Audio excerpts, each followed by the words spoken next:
Welcome back to the Inside MMA podcast.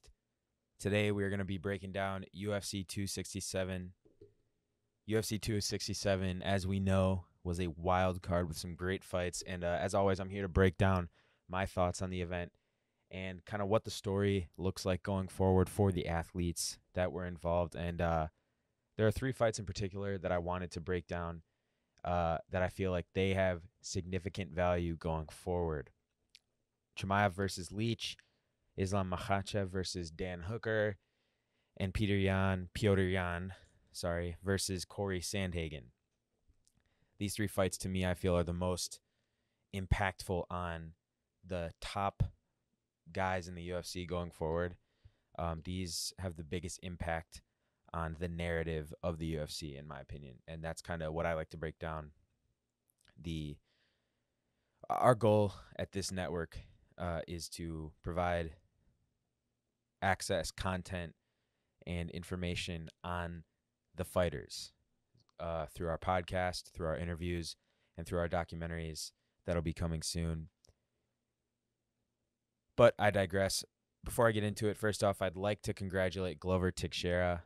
I don't know how to pronounce his name yet. I think it's Glover Teixeira. I'd like to congratulate him on his victory. I think the cool thing about the UFC is that age doesn't matter as much as you think it would. A lot of guys, I mean, it does for some guys, and it doesn't for other guys. For some guys who go through the wars, their chin wears out and they don't age gracefully. When I think of Cowboy Cerrone, when I think of maybe even Dan Hooker, like some of the guys who go into battles and just let their chin go, they don't last as long. And for some guys, that's not the case. For Glover Teixeira and even Jan Blachowicz, for those two guys to do what they've done at their age after the ups and downs of their career, it's incredible. To revive your career like that is something pretty unique to the UFC and just, I guess fighting in general. You don't see that in basketball. You don't see that in football. You don't see that in baseball. So I think it's exciting because a lot of guys can follow that example and really, if they want to, keep that in the back of their head as they go through their careers, which I think is cool. Like, if you don't win the title, for example, Dan Hooker, right? If Dan Hooker wants, he can try to follow this model. If he follows that keep going model where even though you go through lows in your career, you keep going and you just wait for the perfect time for you to be the champion, and it all kind of aligns, as long as you stay active and you keep winning, that's possible, even if you kind of lose your footing. And we'll talk about Dan Hooker a little bit more later. We'll continue with that later. But let's get into the three fights that I mentioned. I mentioned earlier Chimaev versus Leach. Li Zhang, I don't know how to pronounce his name. Such a fucking casual. Anyway, though, there's something, every once in a while you get someone with the it factor. The way I describe the it factor is it's the undeniable star quality about an individual athlete that's hard to put into words. Everybody knows how he broke onto the scene. 2 wins in 10 days, and then a third win about 2 months later. So basically, in a little over 2 months, 3 victories. They were all finishes. And by this time, Khamzat Chimaev broke onto the scene and was exploding because of his tenacity and his readiness and willingness to fight at any time, and also his capability to finish fighters. Gave him this aura. It's that it factor I'm talking about. Also, he's entertaining as hell. Just watching him talk. I was listening to the Ringer post-fight show with Ariel Helwani, and Ariel was saying how he almost has this evil quality to him. Or one of the guys, there's an Irish guy on there, I forget his name, but he was saying how Khamzat Chimaev has this evil Darth Vader vibe to him that makes him so entertaining. And I couldn't agree more. He's it's one thing when you have a guy who wins like that. It's another when they have the personality. And then you start to get into that Conor McGregor territory where you have this special person in the sport. After he has this kind of break into the UFC with those 3 wins in about 2 months, give or take a few days. Khamzat Chimaev gets COVID, which sets him way back because he tried to train through it, and that just hurt him even more. So he ended up having to take a bunch of time to recover. And this is widely documented. That took him out for basically a year. That his last fight was in September of 2020. It's October 2021, October 30th. So just like 13 months basically since his last fight. And it's like the momentum didn't even slow down or hesitate because he gets a first round submission against a top 15 contender at welterweight. Chimaev is going to be a scary ass dude. The hype is clearly real. What do I think happens next for him? What do I think the impact this fight has is? No, bear with me. I'm going to go on a little tangent here. Nate Diaz is on his last fight of his contract. I don't think Nate's going to resign. I think he's going to try to get a bunch of money in doing a boxing fight, and then I don't know what happens after that. Maybe he retires with all that money, but I think he's going to try to fight Jake Paul. I think that's pretty realistic, and he's on his last fight of his UFC contract, so the timing is perfect, but obviously the UFC doesn't want him to do that. That would hurt their brand, and when the UFC doesn't want something, they're pretty aggressive. They are harsh people to do business with, and what is going to happen, I think, is they're going to feed Nate Diaz to Khamzat Chimaev, who probably Khamzat would just beat his ass. Khamzat is that dude, and Nate is at the tail end of his MMA prime. Like, he's out of his prime. He hasn't even. Nate's gotten by more by his stardom than by his skill. Not to say he's not a great fighter or hasn't been a great fighter, but he's not. Like, Khamzat's to the moon, baby. He's going to be a champion one day. Nate never has been, and he's at the end of his career. So what I'm trying to say is I don't think the UFC is going to give Nate Diaz a fight that would make him look good, that would let him go out with a win. So they're going to feed him a really tough guy. I think they're going to give him Khamzat, and Nate's not going to want that fight, but if he wants to get out of his contract, he's going to have to take the fight that the UFC wants. So he's not going to get to go out with grace like a legend like him should be able to, but that's just how it is with the UFC. That's what I think is going to happen. So I think Khamzat's next fight would be Nate Diaz, and then who knows what happens with him. But that's my prediction for what happens next with Khamzat. Let's move on. Islam Makhachev versus Dan Hooker. Makhachev beat Hooker by a Kimura submission in round 1 in 3 minutes. No sweat was even broken yet. And Islam came through with the win. Last week I said that this was a must-win for Dan Hooker. And let me clarify what I meant by that. Dan needed to win to stay in the contendership.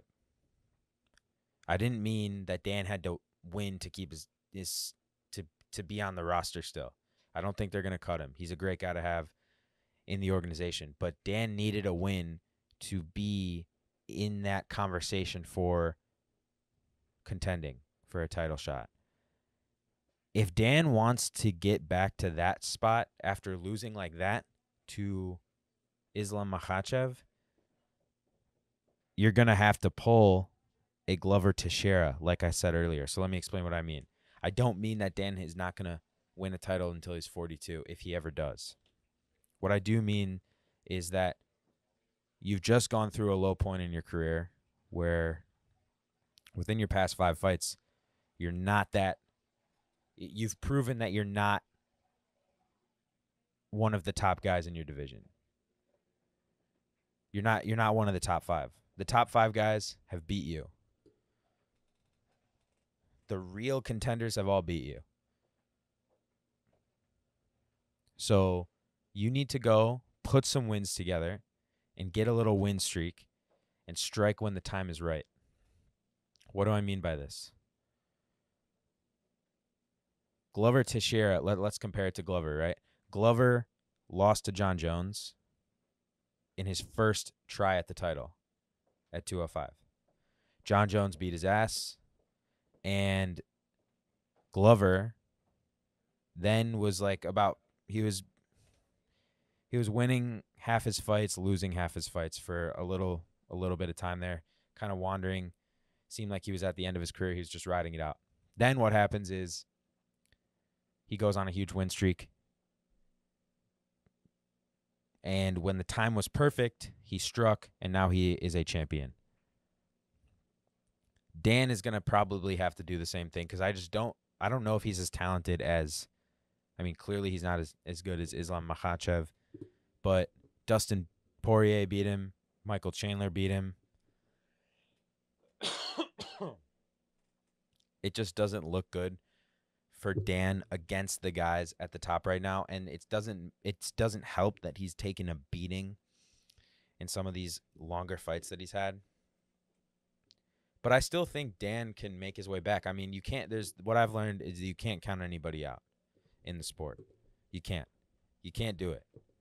Dan, if Jan Blachowicz can do what he did and come back and win the title, if Glover Teixeira can do what he did and come back and win the title, that seems like where Dan Hooker is at right now. And I know that's a hard thing to do, but he's shown that he is committed like any other athlete. If his commitment might be his biggest talent. So I think Dan, the Hangman Hooker, could come back, but I think he needs to go on a long win streak. He's definitely not a contender right now. That's been proven. The contenders, like I said, they beat him. Something about this performance made Islam Makhachev seem way better than he did after his last fight. I remember watching his last fight. I said this on Aljo's podcast, but watching him is like watching Steph Curry when Steph Curry just started to pop off. It was you watch Steph Curry because Steph Curry was this guy who had this superpower to make 3-pointers that were crazy that nobody else could in the history of the sport at an efficiency and quantity that nobody could ever. And he's still doing it. But that was so new at the time. Watching Islam or Khabib is kind of like watching Steph Curry at that time because it's we know this guy's going to get a submission. It's just how quick. And it's so exciting to see.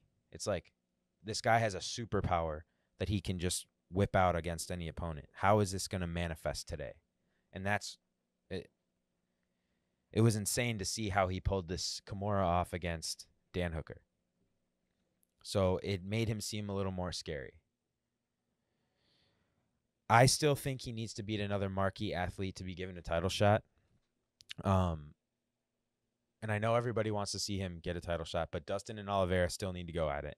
That's going to happen. December 11th, I'm pretty sure.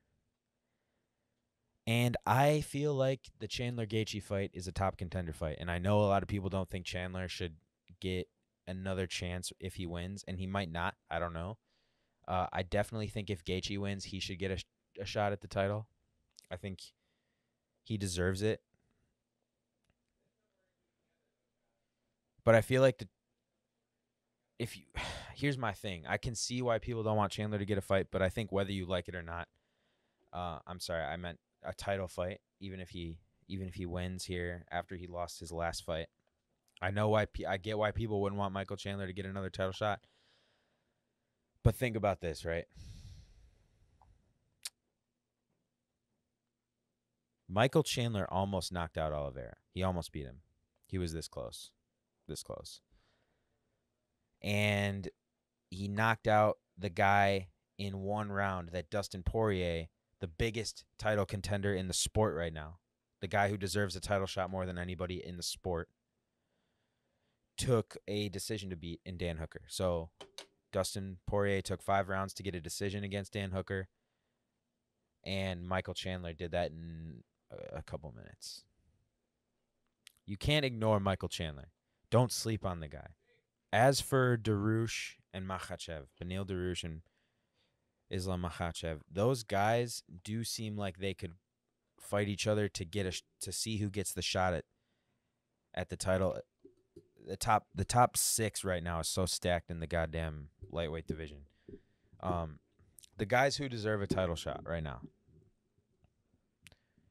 like all of them, it's like there's like a kind of a tournament going on to see who faces the winner of Poirier versus Oliveira, because those guys are getting the title shot. So you've got Poirier and Oliveira, and then under that you've got Justin Gaethje and Michael Chandler fighting, and now you've got a solidified Islam Makhachev and then Beneil Dariush are the next 2 guys who deserve to compete for the next title shot, right? So you could almost make the case for a 4-person tournament where it's Michael Chandler versus Gaethje, Beneil Dariush versus Islam Makhachev, and then the winners face each other, and then the winner gets a title fight. I don't think that would happen, but there's a possibility for that. But I don't think that'll happen.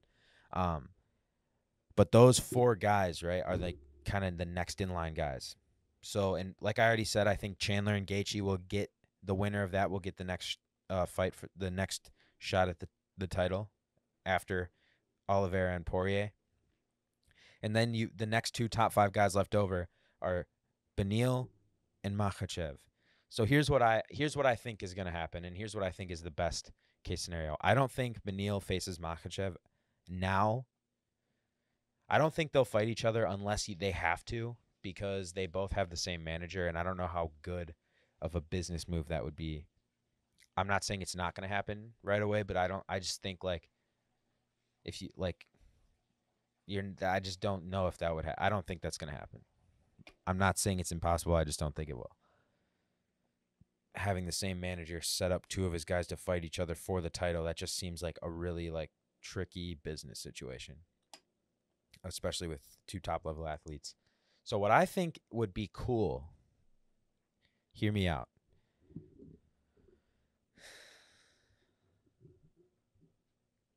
Islam Makhachev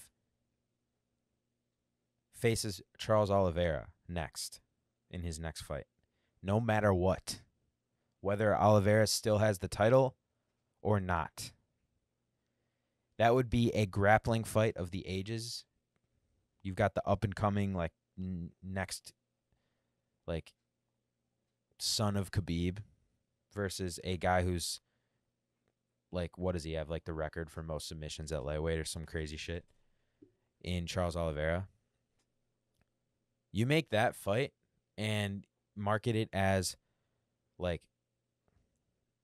a grappling fight for the ages, and I mean anybody will buy that.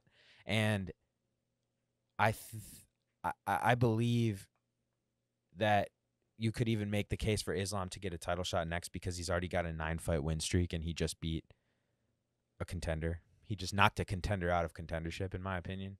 So if you give, there's enough people who think Gaethje and Chandler don't deserve a title shot that you could sell Islam getting a title shot if he has to face Oliveira for the title. I think if Dustin Poirier wins, you give the winner of Chandler versus Gaethje to him. I think if Oliveira wins or loses, you give him Makhachev. Not give him, because that would be a tough fight. But I think whatever happens, the next fight for Makhachev is Charles Oliveira, in my opinion. Let's see what happens. Let's move on to Petr Yan versus Corey Sandhagen. Petr Yan beat Corey Sandhagen in a decision. I believe the score was 49-46, meaning 4 rounds to Petr and 1 round to Corey. Obviously, that was the first round. In my opinion, it was 2 rounds for Corey, 3 rounds for Petr, making it a 48-47 fight. But I just thought Corey I thought Corey won round 2. My prediction was that Peter would win, and I was hoping that Corey would win because I thought if Corey won, it would make the division a lot more interesting. It would set up a lot of fights for the next year. Like now, okay, Corey has to come back and do a rematch versus Aljo because Corey would have had the interim fight, the interim title. And then if Corey wins, he faces Piotr for the title. And then Aljo has to face Piotr to get that rematch in.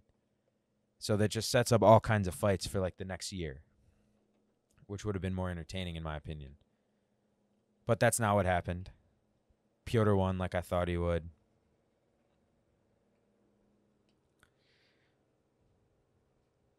Aljo versus Piotr is next, clearly. Even though Piotr said he didn't want the fight against Aljo. That was BS. We all knew that was going to happen next anyway. So we'll see what happens. We'll see what happens, baby. I got a kick out of that fight.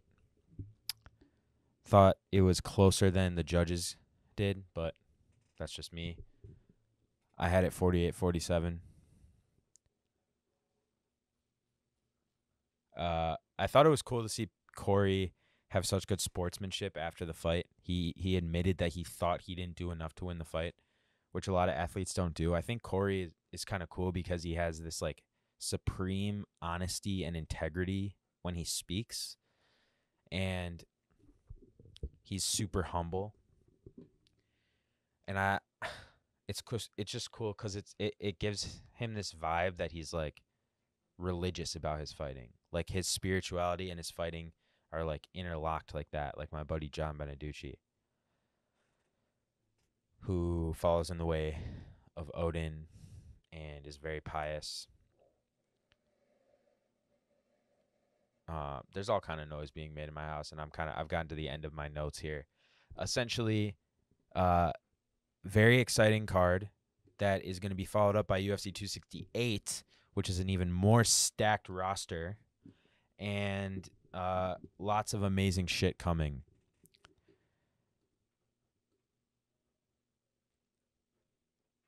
We are going to be having all kinds of podcasts coming out. So I've got a UFC 268 prediction and an interview coming out with John Beneducci. That's one podcast. I'm going to do my own solo podcast predicting the UFC 268 fights. And then I don't know if I'll be on Aljo's show this week, but you'll check out his show too. Guys, we're going crazy on TikTok. I got to say, the support has been nuts. I know I've gotten a lot of flack in my comments for being a casual, but they're finally starting to turn around. For some reason, people are starting to fuck with me on there. So the support, it is and has always been awesome. It's been super humbling to just like kind of start getting all this traction on there. Somebody in the DMs asked me like if I was going to be doing YouTube stuff at all. And we have a YouTube channel. We're not really pushing it because it's just me basically doing all this. So it's really hard to manage all these different accounts. All the podcasts, full episodes do go on YouTube. I try to upload some clips there. We have the full audio podcast on all platforms. You can get the full podcast on, I know we're on Spotify. I think you can get us on Apple. You can get us on Apple, Google Podcasts, Overcast, Breaker, Castbox, Pocket Casts, Radio Public, Stitcher, and Spotify. So pretty much anywhere you get your podcasts, you can get us there. The audio version is always great. Like I said, we're going to have the UFC 268 predictions show with Manimal, and I'll have a solo coming out this week. This is out, so if you guys want, you can watch this on YouTube. Follow us on TikTok. That's where we're doing the most of our push. And like I said, the support's been amazing, so thank you guys so much for all the support. It's been really cool. We are going to be the biggest platform that revolves around telling the fighters stories and giving access to the fighters, and that's already that's the foundation for that is being laid now. So if you want to get in early, get in now. If you're still listening, I love you. Subscribe, follow us, whatever. If you're listening to this, follow us everywhere if you like the show, and we'll see you guys in the next one. Peace.